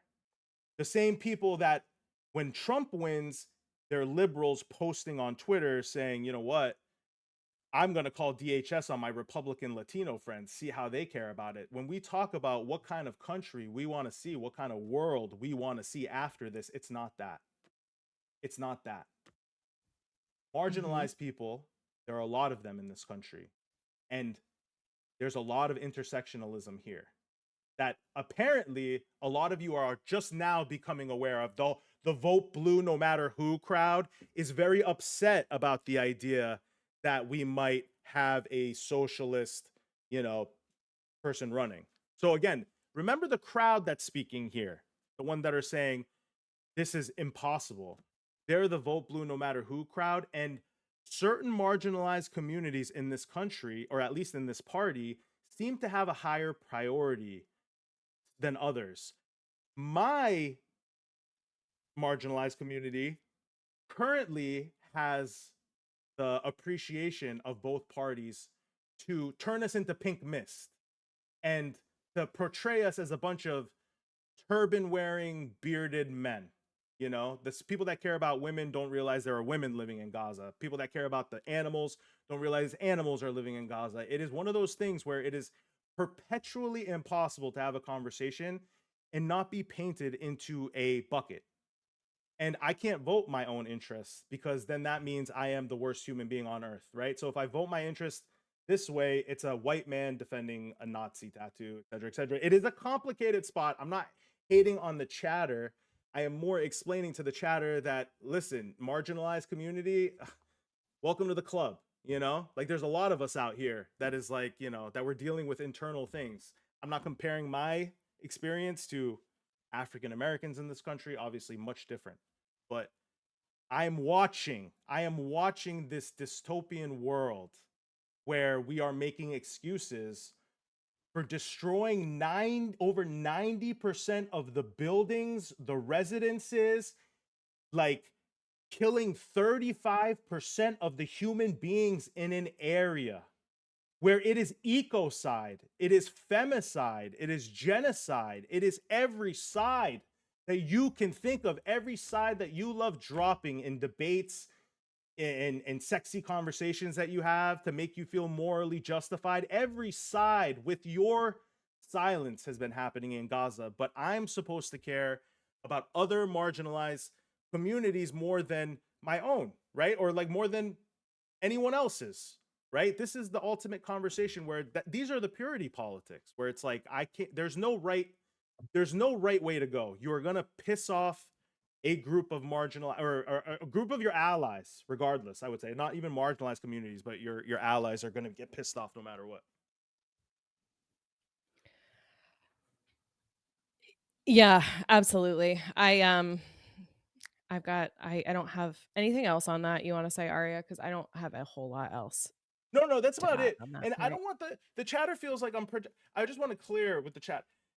Obviously, I've put a lot of videos out on this. So if I seem a little bit defensive, it's because I've talked about this a lot. If you don't understand why someone like me would still be, say, not disqualifying someone like Graham Plattner, then it's not me you need to listen to or justify your takes to. You need to go listen to Mainers. I don't live in Maine. If you think everyone in Maine is just a fucking neo-Nazi, I don't know what to tell you. I know it hurts to see that symbol, but actual genocide is worse than symbols of genocide. Like I am the people that he killed in Blackwater. If he's in Blackwater, he killed people like me. I am telling you that I have to eat this fact for a better life. And if I don't want to eat it, it means you have to bring me a better candidate. It's simple. It has nothing to do with Graham Plattner. This whole conversation has nothing to do with Graham Plattner. You bring better candidates with better policies, I vote for him. Graham Plattner becomes a pipe dream. Nothing. The focus on Graham Plattner makes it feel disingenuous. This whole conversation is disingenuous about marginalized people because every president, every elected official has fucked over marginalized people in this country in various ways. That's the last thing I have to say. I think that Yeah, I think you've been fighting this fight for a long time, and, I can only imagine how exhausting it probably feels to be kind of, like, screaming into the void. I'm sure it feels like at times of, like, "Hey, this matters," and to see time and again that establishment Democrats, like, do not even give a shit, and have only just barely started to, and it is so deeply disingenuous to me. Um, I have to wrap up in a little bit, but I would like to, share with you all Chris Pappas's TikTok account, Please. if we may. This is a good way to Just I have not seen this. Doomed by a puppet, I'd have 2 nickels, which isn't a lot, but it's weird that it happened twice, right? Boom. Wow. Wait, One, it's Chris Pappas running for Senate. So join me on the day out on the campaign trail here in New Hampshire. Started the morning in my hometown of Manchester, where we helped launch a canvass for the 2025 city election. Then we headed to Dover for the Apple Harvest Day, where I joined my friend Senator David Waters. Next stop was Oktoberfest with the Plastow and Atkinson Democrats, and I ended the day at a spaghetti dinner with the Brookline Democrats. It really doesn't get better than fall right here in New Hampshire. One, it's Chris Pappas running for Senate. So join Apple Harvest Day was, like, 3 weeks ago. That's not the point. That's not important. But what the okay. It's gonna be, I haven't processed this fully yet that Chris Pappas is on TikTok because me on the day out on the Manchester. This changes you- things. Then we had- Hold on. I wanna see what else. Go ahead, Aria. I'll tell you reflexively, I'm thinking his strategist didn't let him know that we were here. Like I'm on the record, put me on the B side. Group 7. Oh my lord, bro. You don't get to no. What the fuck? That's how you know Group 7 is dead. That meme is dead. Over. Over. If APAC Pappas is posting about it, it's over. Like, you can't just, and like this is where also my social media strategist brain comes in, and I'm like, you can't just jump onto an app and like reference a trend but not actually do it. Like, it's giving boomer, it's giving like I took like half of a piece of advice from an intern and that's it. I'm gonna be a real pain in his pap ass. Let That's me really good, Bridget. that is so cringe. That was so cringe. I Let me also tell wondered if this go I ahead. also somebody people are speculating David put out a video at some point in the last few weeks asking talking about how somebody at a party like asked David how he does TikToks and about TikToks. And I was wondering who it was too, because we have noticed all of the APAC contingent, right? It's not, for me, it's not about establishment as much as it is people who are just bought and sold and by not just APAC, but other corporate packs. Any of that contingency has not found their way onto this app. Stephanie Shaheen was on for a bit, but I think I left a comment on all of her videos asking if she was going to take APAC money, and then they just stopped posting videos. So I think they don't know what to do. And I think that this is a little bit of a microcosm of the moment we're in, where establishment Democrats, I think, aren't quite prepared for how much the working class is ready to push back on them. Because I'm not trying to be to be clear, this is not just like a hater thing. I'm not trying to bring negativity. I don't want to go after anything about his looks or how he is. This is just like, these are people who have taken a lot of money to do very bad things. They have done a lot of bad things. Maybe they have done some good things too. There is lots of nuance in this world, but the people that are currently representing us in Washington, Chris Pappas especially, are not representing our interests. And so I'm not going to shut up about it. I'm just not going to. No, I mean, I think you're touching on a whole bunch of important things. First of all, there's no way Chris Pappas enters TikTok without thinking TikTok is going to provide him something. Like, he senses something.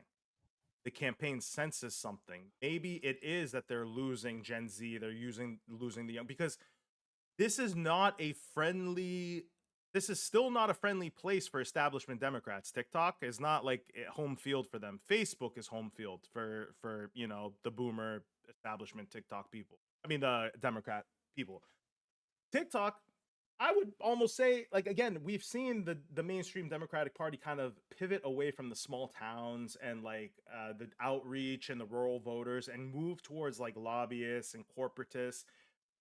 Again, look at New Hampshire. Look at Maggie Goodlander, right? Let me, you know what? Let me I want you guys need to see the Open Secrets page on Hey, Maggie Aria, Goodlander. Yeah, yeah. can you go back? Can you just go back a little bit? We lost you on Twitch for about Right. 15 How about seconds now? there. You guys good? You're back. Yeah, you're good. Okay, cool. I think you I don't just know glitched. why. What about now? Are we good still? Yeah, you're good. Okay. Yeah, I don't know why. But yeah, so I want to pull up Maggie Goodlander's like her finances just real quick so you can see how much New Hampshire cares about like grassroots donors and in-state donors. Like, these numbers are going to blow you away. All right? And this Oh, is yeah. just one example. Yeah, I'm sure Chris Pappas is right here. Can you guys Kathy's see in the this? chat talking about. No, not yet. It does. Oh, I think it's loading.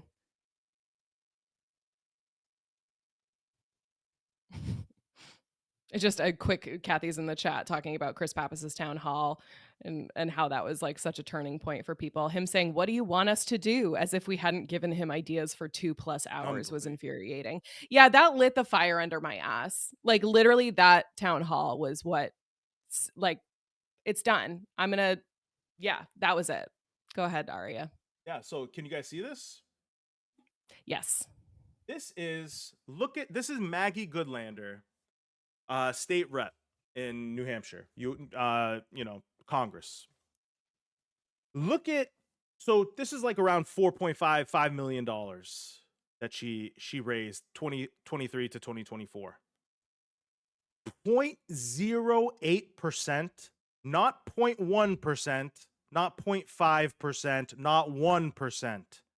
0.08% grassroots donations. Or 0.07%. Sorry, that's even It's lower. less. Yeah, it's even less. 0.07%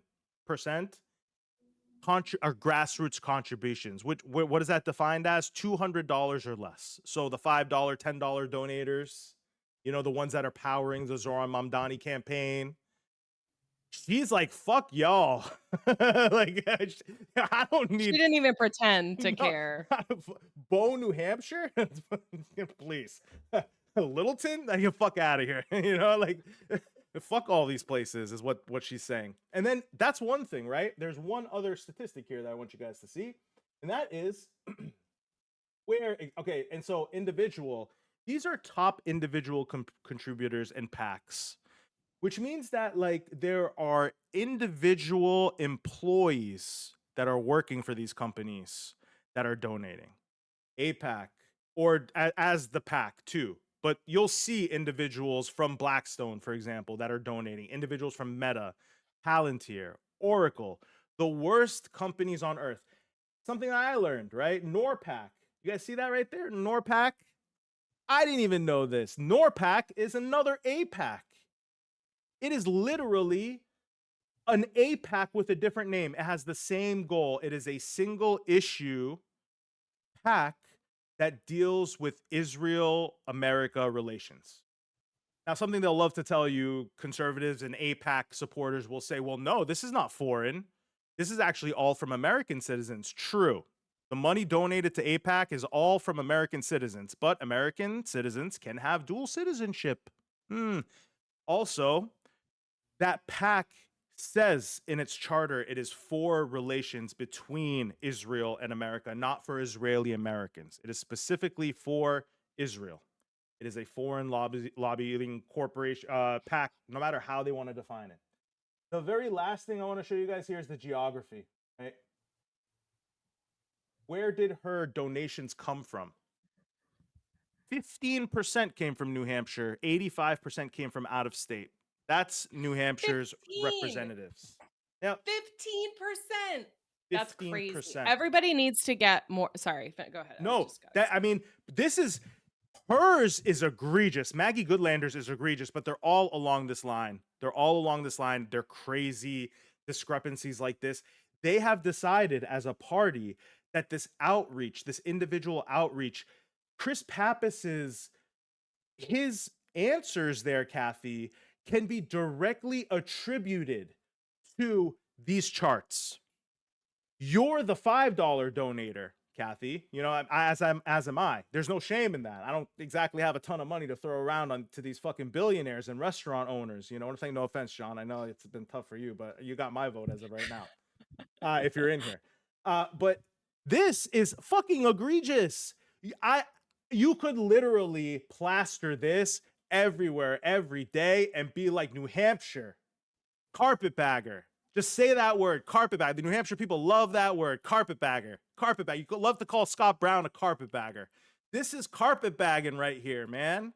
This is like moving to New Hampshire because you sensed an opportunity and then getting your funding from everyone outside of New Hampshire, from DC. Again, a who's who of the worst corporations on earth, the worst human beings on earth. Even if you go through the individuals, I'm not going to bore you guys, but who's the guy that was Secretary of State last term? The one that was actually telling us he was that we were cool genociding. I forget his name. He's donated. Joe Biden's campaign has donated to her. Jake Sullivan is her husband.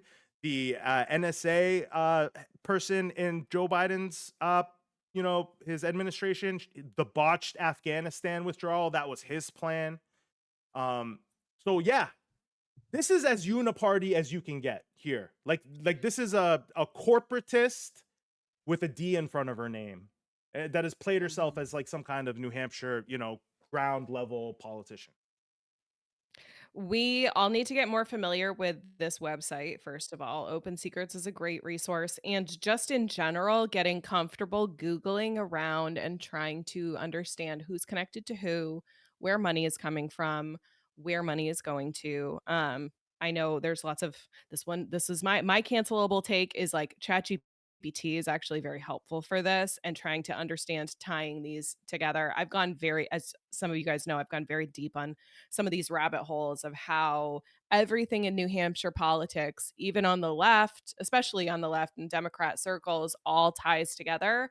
I'll keep posting videos about it, but there's a lot there. And so like we all need to get comfortable doing that research and practicing following the money because that is where people that's where their loyalties lie. And then Kathy also made a good point about how uh the establishment Democrats are realizing that we're all catching on to what's going on with APAC. And so there are multiple different funds that have different names that are all working towards the same goals. And then on top of that, individual donors are now being told to donate to candidates directly rather than via APAC so that it can kind of evade this type of criticism. So when somebody like Seth Moulton comes out and is like, hey, I gave back all my APAC money, don't just don't just put him on a don't be like, yay, Oh, good job, yep. because that is, first of all, this isn't like a take backsies, right? Like we're I'm not gonna like we can't take back what you did, right? Like the votes you made and the choices that you've made that have impacted thousands and thousands of lives. You can't take that back. But uh these people are still going to be accepting money to do things. And so I think so many people can maybe they took the APAC thing on surface level and said, okay, I'm just going to like focus on that. But we need to understand that it's a bigger picture and that if we just focus on APAC, we're going to lose the plot because the bigger picture is it is foreign influence and it is corporate influence. And we see a ton of that in New Hampshire, especially we see the military industrial complex, how that plays out here and how especially here in New Hampshire, and how these companies that create bombs and create ammunition and create guns are very important to our local economy, and they are spending a lot of money on making sure certain Democrats get reelected. So I think we all need to just get very comfortable in looking into practicing following the money, using our media literacy and using whatever like skills we have at our disposal to understand who these folks are beholden to, because it's sure as shit not us, 0.0%, 0.07% contributor. Like they don't give a fuck about us. So we need to all kind of get comfortable looking at these numbers.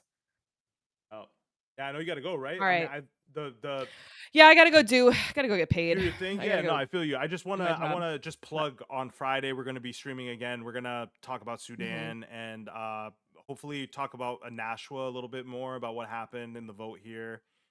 We have some things to talk. Oh, Some yeah, I Democrats. wanna talk about I do you wanna give a quick FYI Yeah. on what happened about Yeah. I meant to talk about this, and then we just got derailed as So for usual. those that saw any of my video, if you saw my video yesterday, or if you've seen videos coming out from like Paige Boschman, Nashville rep, other Nashville reps, the alderman in Nashville, New Hampshire yesterday voted to criminalize poverty. You know, in layman's term, they pretty much have chosen to single out a single part of Nashua, like a street in Nashua that is known to have 2 or 3 homeless encampments. Obviously, people who are struggling or houseless encampments. People who are struggling, um, people are down on their luck right now. You know, that's what a more majority of people who are houseless right now. Again, we live in New Hampshire. For those of you that don't know, there's 0.6% rental vacancy in New Hampshire right now. There's nowhere to live, New Hampshire, or to rent even. It is the hottest housing market in the country because we refuse to build, because we have a bunch of people in towns that want to make their houses keep rising in value, so they don't want other houses blocking their view of the woods and all that shit, right? There's a whole bunch of zoning stuff going on, whatever.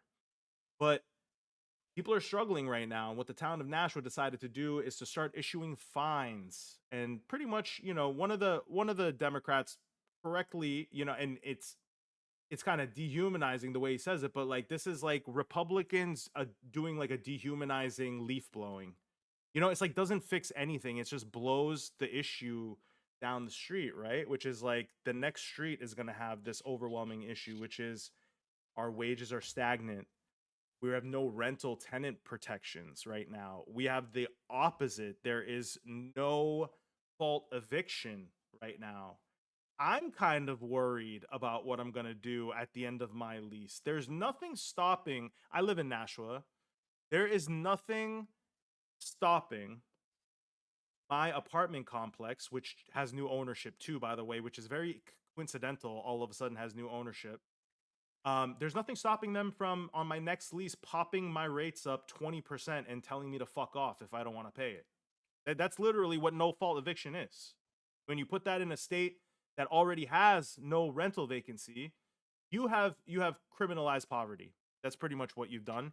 $1,000 fine is not going to help people find their way. A lot of these people, again, there's a shame involved here, right, Marissa? There's like the people are looking for dignity. That's what they're looking for, and they're not looking for handouts. They're just looking for opportunity. There are more empty buildings in Nashua than there are houseless people.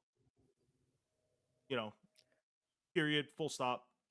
That's it. Doesn't have to be like this, guys. It Right. does not have to be like this. Exactly. And that's it was you said it was largely Democrats, people who consider themselves Democrats who voted for this. There's no logic to it, right? Like literally think about it for 1 second.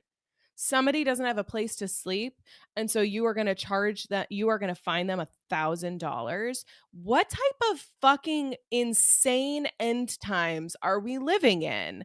That is crazy to me, and those people should be fucking ashamed. And like that is why we all need to like start showing up to our local meetings and our local town councils, understanding what's happening, because this shit happens in darkness, like and they think that they can just do this stuff, and it's unbelievable. And like that is not the world that any of us want to live in. So fuck, man, it's really really like dark and dystopian. And yeah, I don't, are you gonna try to get some attention about it? You got some Yeah, videos up about it that people can look at? I'm gonna make some videos about it for sure. Especially attached to Snap as well. I think like these two things are important. I mean, simultaneously, this vote happening while we know what's happening with Snap adds an extra level of cruelty. And again, what adds even more is that this is not Republicans; it's Democrats that voted yes. Like these are the questions we're talking about. Like this is the alternative to Graham Plattner, right? Like as a symbol. Like this Yeah. is who's representing us, and it's like more of an indictment on the system than it is like who these people are, because in the end they all defend capitalism. Just look at the cops and which direction their backs are turned. That's who they're protecting. Okay. So if they're standing in front Mm. of banks, you know, they're protecting the bank Yep. from you. Just remember that in the end. That's all I want to say. Nice way to All end right, this. guys. Nice, positive, I got hopeful up way now. to end. No, but this was a good chat. And yeah, we'll be back on Friday. We're gonna do this 12 to 2. And thank you guys for being with us on both Yeah, you guys are TikTok and awesome. Twitch. This was fun. There was a lot of great conversation, and yeah, it was really fun. I appreciate you all. I Yeah. only cried twice, so that was pretty good, Yeah. honestly, for a Wednesday, right? But I appreciate you guys. I appreciate you, Aria. It's always nice getting into kind of the nuance on all this stuff with you. Absolutely. And I love you guys, and in a parasocial way. And I will see you all hopefully on Friday. Yeah, thank you guys. You're the best. Bye.